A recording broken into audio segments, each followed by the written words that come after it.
All right, we've got our UX all set up, the XAML's all ready. Let's implement some code to go get those tweets from Twitter.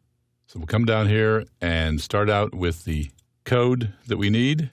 You might notice that we also already added the About box and the About box calling menu item to the main page XAML so that we don't have to do that at the end.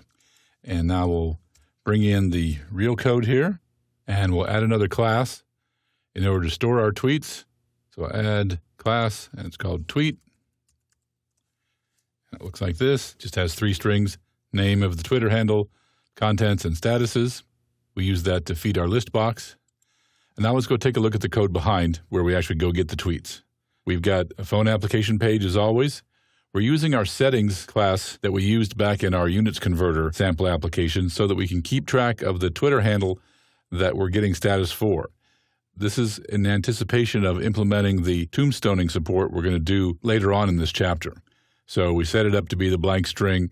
When we actually get a string from the user, we store it into there, which then gets stored into isolated storage, if you recall, from the units converter. The only kind of HTTP web access available to developers in Windows Phone is asynchronous. You can't do HTTP client and do synchronous web access. So the way we do this is we instantiate an instance of the WebClient class. We set the download string completed handler to a new method of ours called connect Twitter download string completed.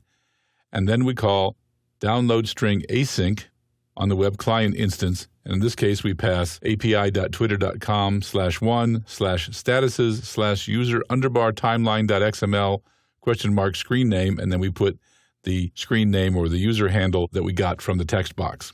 One thing to note, if you're working with this app or you're working with building your own Twitter clients, Twitter has 2 kinds of APIs. It has the free public REST API, which is what we're using in this app, and that has a restriction of 150 API calls per hour.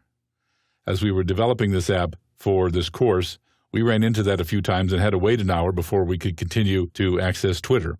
If you're going to be creating an actual Twitter application, you're going to want to use the OAuth API, and that has a limit of 350 API calls per hour.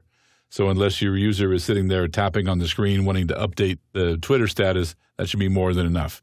But if you start to try to access Twitter and you get back 400 errors, it pretty much means you run into that Twitter API throttling limit, and you should wait an hour before you continue on working on your app. Now, once we've made the request to Twitter, when that request is satisfied and the web client completes, we get called back here to download string completed. If you did run into that 400 error, you would end up in here, and when you look at the e.error, it's pretty clear what's happening. So let's assume that we got valid data, so we use the built-in system.xml.link facilities to parse out the XML, looking at the status collection and getting the user statuses count and the text and the screen name for each of the tweets. We don't do anything with it yet, but let's go ahead and run this just so that we can see that we're going to get the tweets. And because we're putting them into this item source, we'll actually be able to see the data binding work, and the tweets will show up in the list box. We'll come up here and put our Twitter handle in again, click update, and there's our tweets. We don't have anything handling them yet, so as we click on them, nothing happens right now.